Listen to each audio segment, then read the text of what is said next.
Tagesgeld aus Deutschland ist wegen der Steuereinfachheit und der deutschen Einlagensicherung sehr beliebt.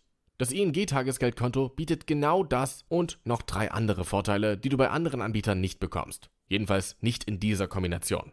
Aber wie gut ist das ING-Extrakonto Tagesgeld wirklich? In diesem Video zeige ich dir die Vorteile, aber natürlich auch die Nachteile, sowie die wichtigen Konditionen.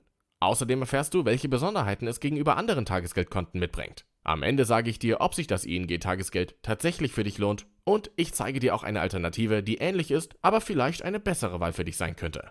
Bleib also unbedingt bis zum Schluss dran.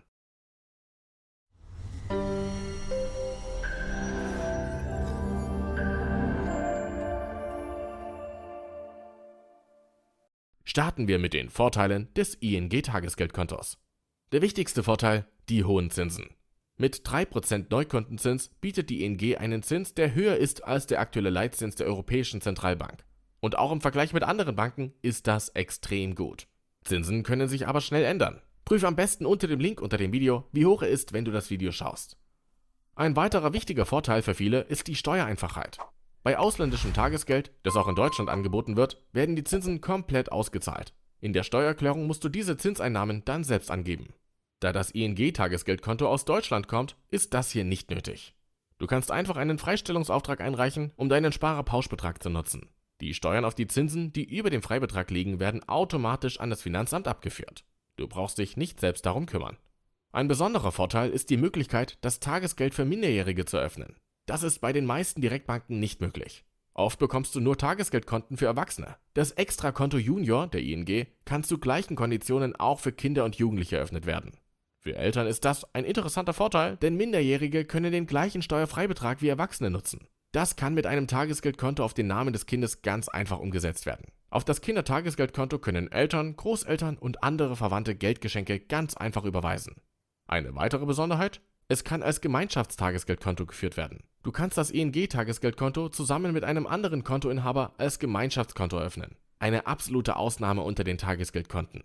Bei der Einlagensicherung gibt es gleich 2 Vorteile. Dein Guthaben ist über die gesetzliche deutsche Einlagensicherung bis zu 100.000 Euro geschützt. Mit einem Standard & Poor's Rating von AAA für Deutschland gelten deine Einlagen bei der ING als sicher. Dank der Mitgliedschaft der ING DiBa AG im Bundesverband Deutscher Banken e.V. sind Guthaben zusätzlich bis zu 3 Millionen Euro je Kunde abgesichert. Das heißt, du könntest hier auch höhere Beträge als 100.000 Euro abgesichert parken. Mit einem Tagesgeldkonto bei der ING genießt du also den Schutz einer doppelten Einlagensicherung. Bei Gemeinschaftskonten zählt bei der Summe der Sicherung jede Person einzeln. Die ING bietet eine etwas längere Bonuszinsphase. Während bei den meisten Tagesgeldkonten der Neukundenzins auf 3 Monate begrenzt ist, sind es beim ING-Extrakonto immerhin 4 Monate. Gleich zeige ich dir noch aber ein anderes deutsches Tagesgeldkonto, bei der du eine Zinsgarantie von 6 Monaten bekommst. Bleib also dran. Beim Referenzkonto bist du flexibel. Du brauchst für das Tagesgeldkonto kein Girokonto bei der ING, sondern kannst einfach dein bisheriges Girokonto bei jeder beliebigen Bank weiter nutzen. Ein Kontowechsel ist nicht nötig. Dein Geld vom Tagesgeldkonto ist schnell verfügbar. Wenn du ein ING-Girokonto hast, erfolgt die Umbuchung vom Tagesgeld auf dein Girokonto oder auch umgekehrt sofort. Hast du dein Referenzkonto bei einer anderen Bank, dauert es 1 bis 2 Bankarbeitstage. Eine Mindesteinlage gibt es nicht. Dein Guthaben auf dem Tagesgeldkonto wird ab dem ersten Euro verzinst. Neben den wirklich interessanten Vorteilen gibt es aber auch Nachteile beim ING-Tagesgeldkonto. Da ist zum Beispiel die zeitliche Begrenzung für den hohen Zins. Nach Ablauf von 4 Monaten wird der Zins auf den variablen Standardzins gesenkt. Der beträgt zum Zeitpunkt der Videoveröffentlichung 0,75% per annum. Bleib aber dran. Ich zeige dir gleich noch ein deutsches Tagesgeldkonto mit einer längeren Zinsgarantie und einem höheren Bestandskundenzins. Die jährliche Zinsausschüttung ist ein weiterer Nachteil. Beim ING-Tagesgeldkonto werden die Zinsen nur einmal im Jahr, und zwar am 31.12. ausgeschüttet. Bei einer monatlichen oder quartalsweisen Auszahlung wäre der Zinseszinseffekt stärker. Kommen wir zur Bewertung. Lohnt sich das ING-Tagesgeldkonto? Der Neukundenzins beim ING-Tagesgeld ist sehr attraktiv. Der Bestandskundenzins ist nicht schlecht, aber eher durchschnittlich. Das Tagesgeld empfehle ich dir vor allem dann, wenn du mit deinem Partner ein gemeinsames Tagesgeldkonto führen möchtest. Wenn das aber für dich nicht wichtig ist, dann schau dir als Alternative unbedingt das Tagesgeldkonto der Volkswagen Bank an. Es bietet mit 2,75% per annum zwar einen etwas geringeren Neukundenzins, der aber 6 statt nur 4 Monate gezahlt wird. Außerdem erfolgt die Zinsausschüttung bei der VW Bank monatlich.